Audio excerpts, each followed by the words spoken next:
Après Dakar, en 2022, c'est l'hôtel Santa Maria de Lomé qui a abrité, du 21 au 23 novembre 2023, le Forum des médias sur la santé infantile, la vaccination et la nutrition. Organisé par le réseau des médias africains pour la promotion de la santé et de l'environnement REMAPSEN, avec l'appui technique et financier du bureau régional de l'UNICEF pour l'Afrique de l'Ouest et du Centre, ce forum a réuni une soixantaine de journalistes venus de 23 pays de l'Afrique de l'Ouest, du Centre et de Madagascar.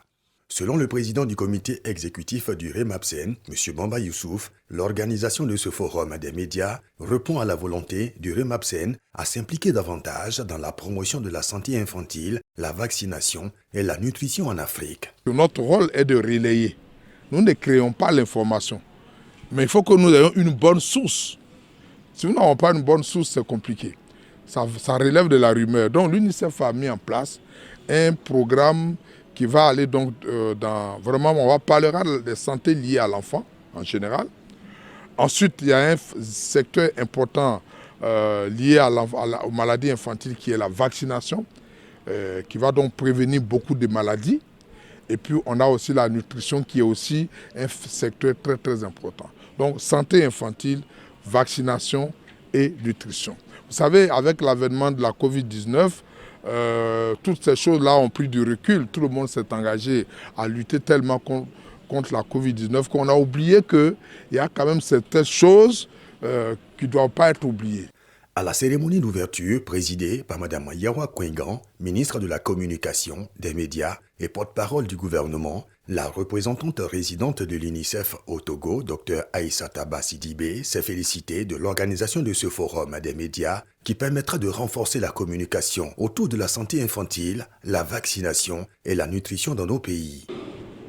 Les défis auxquels l'Afrique de l'Ouest et du Centre fait face sont accentués par des facteurs tels que le contexte socio-économique, l'insécurité dans certaines zones, l'impact du changement climatique et plus récemment les effets de la pandémie de la Covid-19 sur des systèmes de santé déjà fragiles. Ces défis sont donc nombreux, mais les opportunités sont tout autant. L'Afrique de l'Ouest et du Centre a un potentiel immense, à commencer par sa jeunesse, dans une région où plus de 3 habitants sur 5 ont moins de 25 ans. Une jeunesse dynamique et volontaire, déjà active dans de nombreux domaines, y compris la protection des droits des enfants, qui ne demande qu'à faire plus. Pour pouvoir s'engager davantage et prendre des décisions fondées sur des faits, les populations, y compris les jeunes, doivent avoir accès à une information régulière et de qualité. La collaboration avec les médias est donc absolument essentielle. Vous, les journalistes, avez cette formidable capacité de servir de pont entre les problèmes qui touchent les enfants et le grand public. Vous êtes les conteurs et la voix du peuple.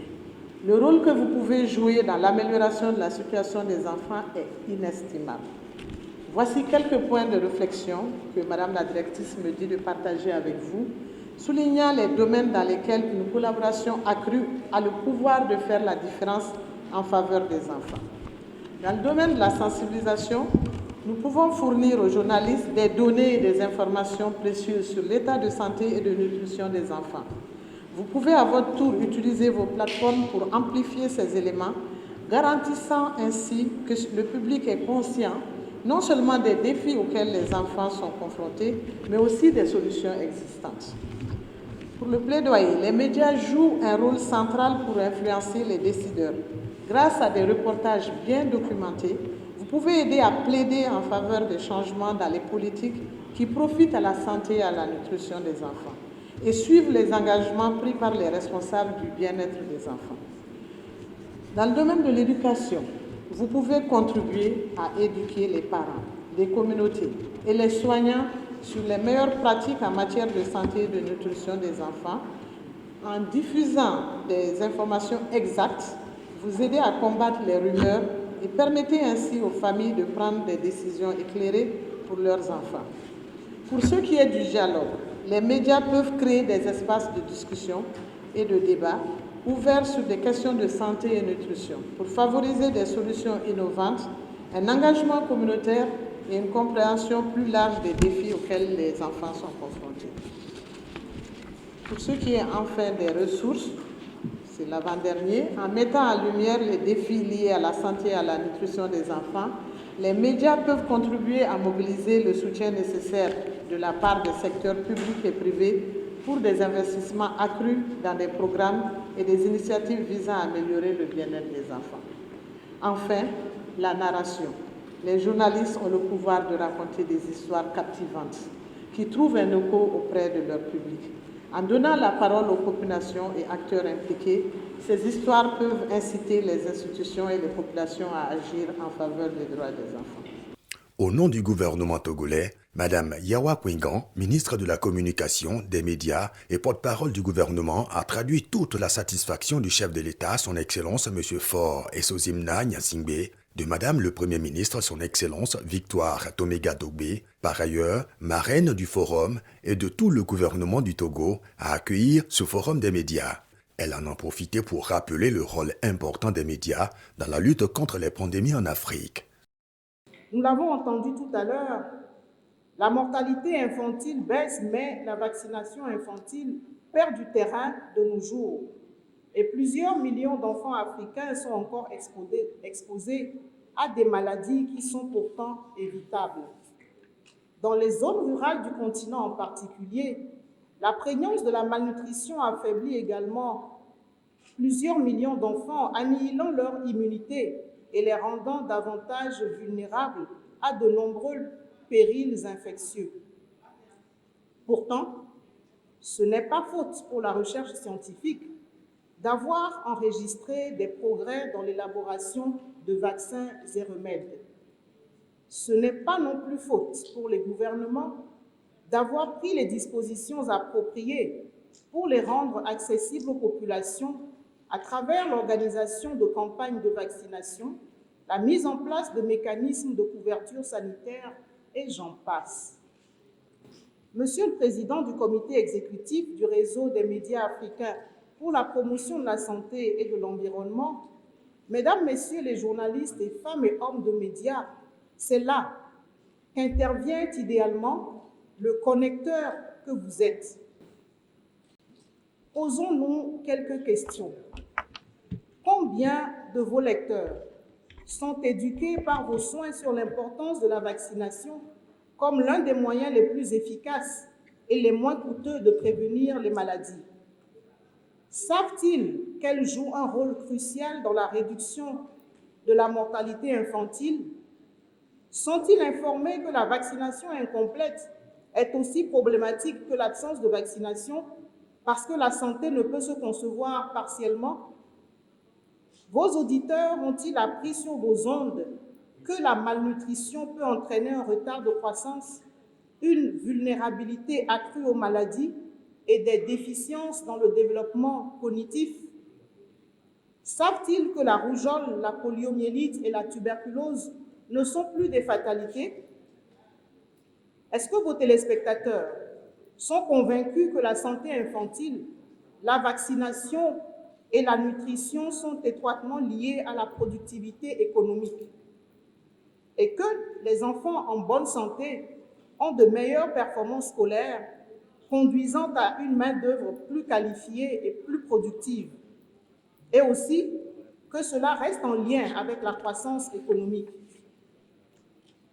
Interrogeons-nous sur quelle part occupe la question des investissements dans le domaine de la santé, du développement des systèmes de santé, des programmes de vaccination ou encore de sensibilisation des communautés à l'importance de la nutrition infantile dans nos grilles et programmes. À quel point sommes-nous engagés à répéter jusqu'à la conviction de tous que la santé infantile, la vaccination et la nutrition sont des piliers essentiels pour le développement de l'Afrique et qu'ils contribuent non seulement à sauver des vies, mais aussi à bâtir des sociétés plus fortes et plus prospères? Autant de questions donc qui nous amènent à préconiser que votre ligne éditoriale et vos centres d'intérêt doivent intégrer le contexte actuel de crise multiforme, de fragilité de divers ordres, de naissance ou de persistance de conflits sur fond de changement climatique et aussi du règne montant des fake news et des thèses complotistes tous azimuts. Ce contexte doit être pris en compte pour travailler sérieusement, par exemple, sur la donne du recul historique des taux de vaccination, en dépit de toutes les politiques déployées par les gouvernements en la matière. Travailler sur la persistance de la malnutrition aiguë sévère chez des enfants en âge d'être scolarisés dans des zones où des programmes de prise en charge alimentaire tels que les cantines scolaires au Togo sont pourtant mis en œuvre. Vous avez la noble mission de fournir à nos populations des informations fiables pour la préservation de la santé de nos enfants. Vous êtes des partenaires incontournables dans le changement de comportement au service de la santé infantile et dans la sensibilisation sur la nutrition et la vaccination. Et je voudrais vous féliciter une fois encore de votre engagement qui se manifeste notamment à travers votre mise en réseau et par l'organisation de ce forum qui, je l'espère, n'est que le premier d'une longue série de rencontres de ce genre dédiées à cette thématique. Après la cérémonie d'ouverture, l'on est passé aux communications inaugurales.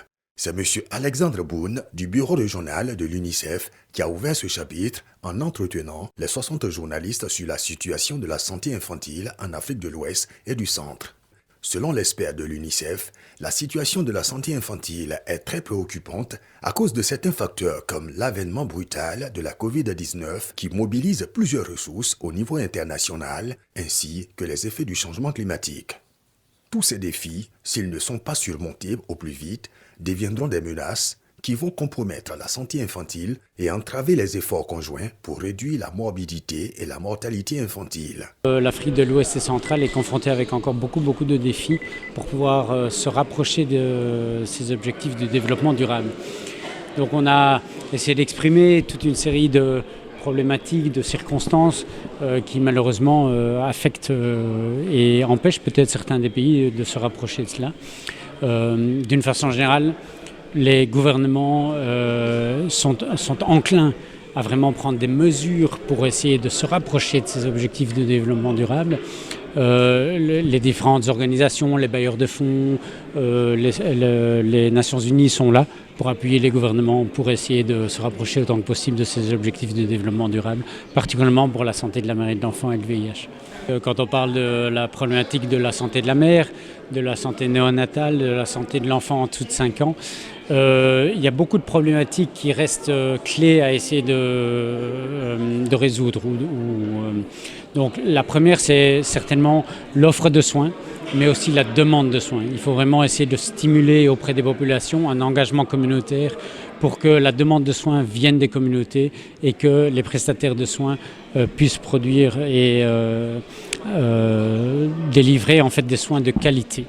Donc beaucoup de pays sont enclins aussi à mettre des politiques et des procédures pour améliorer la qualité des soins, améliorer l'offre de services, mais il y a aussi un besoin important pour stimuler la demande de services au sein des communautés en leur délivrant des messages clés sur quelles sont les pathologies qui affectent les populations. Alors il faut se rappeler que le paludisme, la diarrhée, les infections respiratoires aiguës restent en grande partie, pour plus ou moins 50% des enfants en dessous de 5 ans, les 3 pathologies qui sont les plus tueuses. Donc entraînent beaucoup de cas malheureusement de morbidité et de mortalité au sein de l'Afrique de l'Ouest et centrale, mais dans le monde entier. Autre aspect de la santé infantile développé par M. Alexandre Boone, les mutilations génitales féminines chez les adolescentes.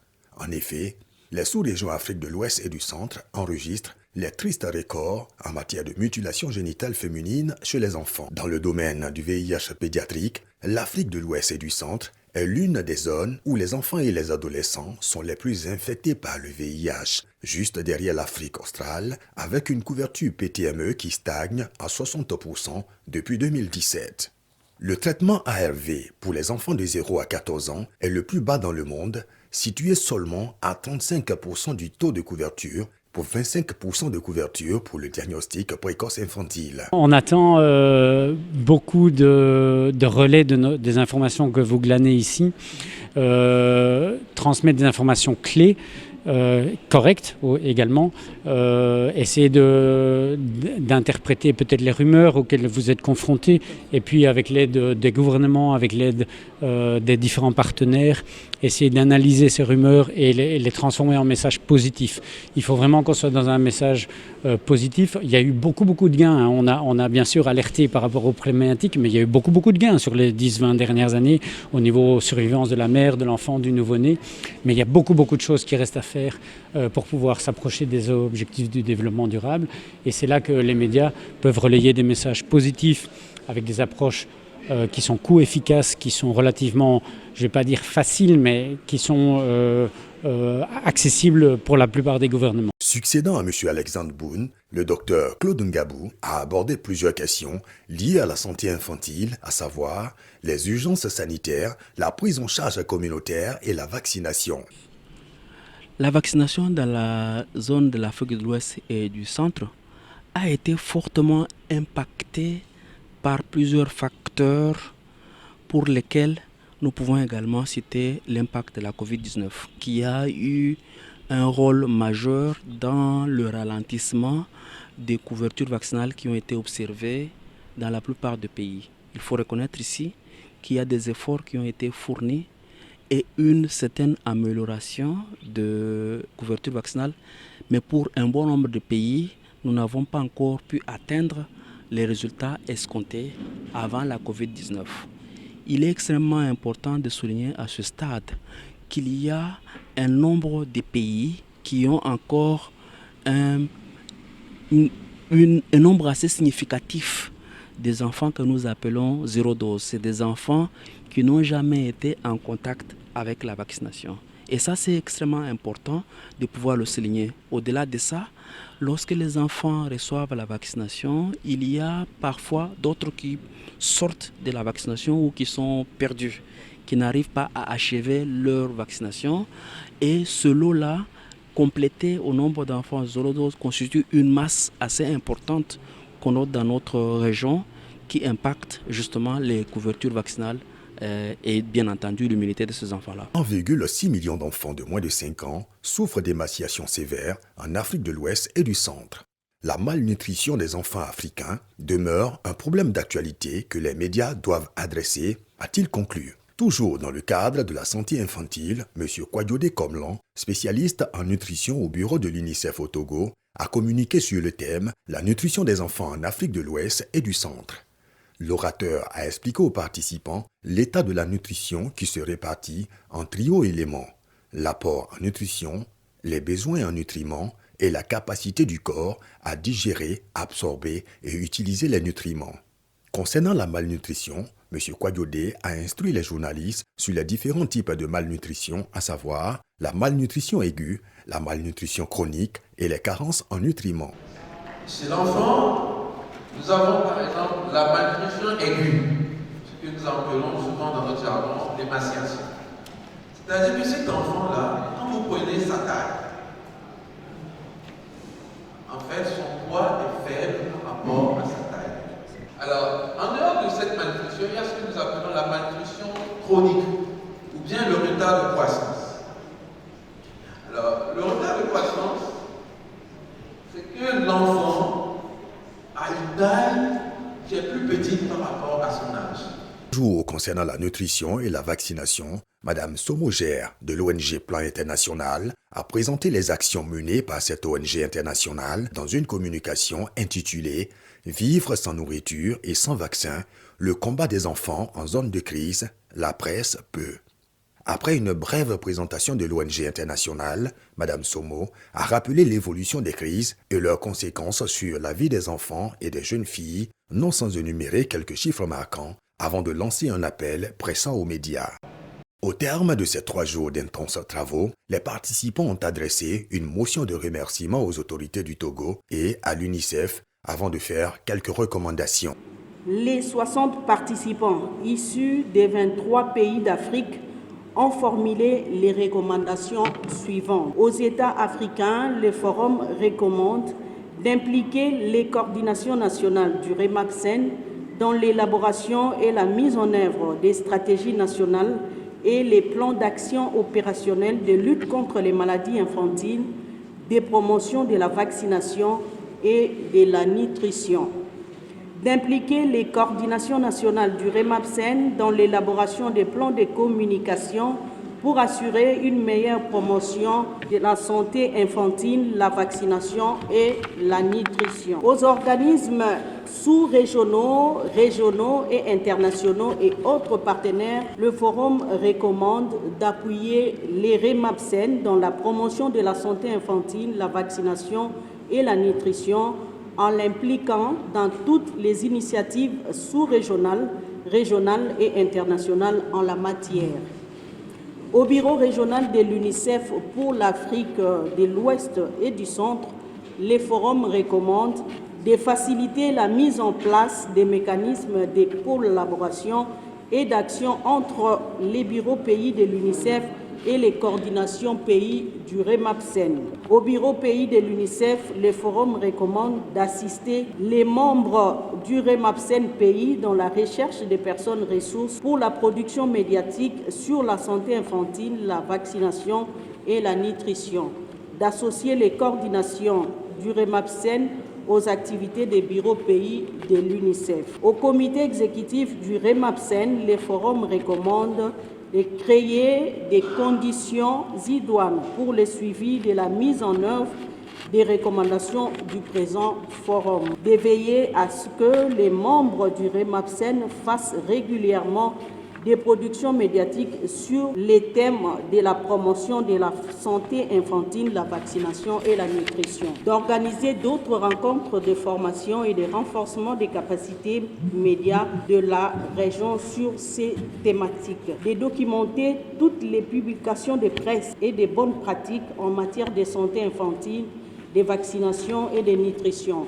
Aux coordinations nationales du REMAPSEN, les forums recommandent d'organiser une restitution au niveau pays pour un large partage des conclusions et des recommandations du Forum de l'ONU, d'appuyer les programmes de santé infantile de chaque pays dans leurs activités de communication, d'assurer la coordination et la documentation des productions médiatiques des membres du REMAPSEN pays, de faire régulièrement des productions médiatiques sur la santé infantile, la vaccination et la nutrition, d'intéresser les journalistes exerçant dans le secteur de la santé du pays à la production médiatique liée à la santé infantile, la vaccination et la nutrition, d'initier des activités de renforcement des capacités des médias nationaux dans le domaine de la santé infantile, de la vaccination et de la nutrition. Enfin, la mise en œuvre des recommandations ci-dessous par les instances suscitées et les gages d'un monde où les enfants peuvent mieux s'épanouir pour un avenir plus durable. Fait à Lomé le 23 novembre 2023, les participants. Au terme des travaux de Lomé, le président du REMAPSEN a donné quelques orientations sur la suite du partenariat avec les bureaux pays de l'UNICEF. Ce que nous avons conclu avec l'UNICEF, c'est qu'à partir d'ici, les pays qui sont venus, bon, le Togo y compris, il va y avoir donc des programmes d'activité dans chaque pays avec l'UNICEF, toujours dans les mêmes thématiques. Santé infantile, vaccination et nutrition. Fini le premier forum des médias sur la santé infantile, la vaccination et la nutrition. Tous les regards sont désormais tournés vers Kinshasa, la capitale de la République démocratique du Congo, où se tiendra le prochain forum des médias sur le thème « Médias, santé sexuelle et reproductive, planification familiale et santé digitale ». C'est tout l'intérêt de la remise de flambeau entre Mesdames Ambroisine Mémédé, coordonnatrice nationale du REMAPSEN au Togo, et Constance Mananga, son homologue de la RDC, sous le regard bienveillant des participants qui sont repartis satisfaits et renforcés dans leur mission de mieux communiquer sur les thématiques de la santé infantile, la vaccination et la nutrition. Il faut d'abord saluer l'initiative du comité exécutif du réseau des médias africains pour la santé et l'environnement, d'avoir trouvé les partenaires pour réunir les journalistes de l'Afrique de l'Ouest, de l'Afrique centrale et puis de l'Afrique du Nord à Lomé pendant 3 jours. Je crois que ce n'est pas aisé. S'ils sont arrivés à un tel résultat, c'est une véritable prouesse parce que cela nous a permis de nous pencher sur des thèmes qui font actuellement des sujets d'actualité, c'est des thèmes brûlants, les sujets relatifs à la santé, les sujets relatifs à la santé infantile, les sujets relatifs à la nutrition et à la vaccination. Je crois que c'est des défis majeurs aujourd'hui pour la plupart des pays africains. Et si on arrive à bout de ces défis-là, je crois que toutes les autres questions et toutes les autres problématiques liées au bien-être de nos populations seront complètement résolues et aplanies. Ces 3 jours ont été bénéfiques et nous permettront justement de nous armer, de traiter avec beaucoup plus de maîtrise les questions liées à l'enfance, les questions liées à la nutrition et à la vaccination, parce que ce sont des questions très très capitales de la vie d'un enfant. Et lorsque les médias sont bien informés, ils ne pourront que bien informer la population. Parce que ce qui tue les journalistes, c'est le manque de renforcement des capacités. Donc nous sommes outillés et donc nous allons améliorer notre façon de traiter, d'abord de récolter, de traiter et de diffuser l'information parce que maintenant nous avons de la matière. Nous, en tant que journalistes, nous avons toujours eu l'idée, en tant que journalistes spécialisés dans les questions de santé, nous avons toujours l'idée d'accompagner en tout cas nos communautés. Accompagner nos communautés, c'est donner des informations par rapport justement à la survie de l'enfant. Et la survie de l'enfant, je pense qu'aujourd'hui, c'est important la nutrition, c'est important la vaccination, mais également c'est important l'encadrement de l'enfant. Puisqu'aujourd'hui, on s'est rendu compte que beaucoup de jeunes sont en danger, beaucoup de jeunes sont utilisés dans certains travaux domestiques et certains travaux pénibles. Je pense qu'aujourd'hui quand même, ce que nous avons appris aujourd'hui, nous allons justement l'exploiter sur le terrain et demander justement aux populations et particulièrement à nos autorités de nous assister, mais aussi surtout de mettre à la disposition des populations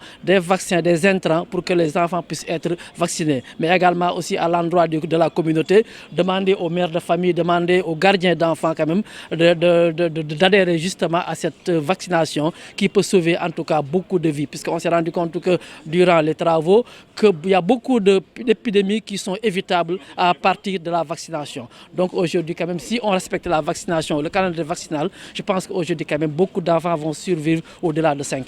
Mais déjà, il faut dire que je sors de là fortement enrichi, notamment sur les questions de la vaccination, de la santé infantile et bien sûr de la nutrition. C'est clair que le traitement que nous pouvions avoir avant cette formation est revu à la hausse. Parce que ce que nous avons reçu comme information et comme mode de traitement ne peut qu'élargir notre champ de traitement. Donc c'est un forum qui nous a permis durant les 3 jours de nous imprégner des substances de la thématique qui était mise à l'ordre du jour. Donc l'information que j'ai tirée, ou bien la substance de ce que j'ai tiré de cette formation, me permettra quand même de communiquer les informations reçues à l'endroit des populations parce qu'il s'agit de la santé infantile, de la nutrition et de la vaccination. Le REMAPSEN, la synergie des médias pour aider les populations à faire face aux défis de la santé infantile, la vaccination et la nutrition en Afrique.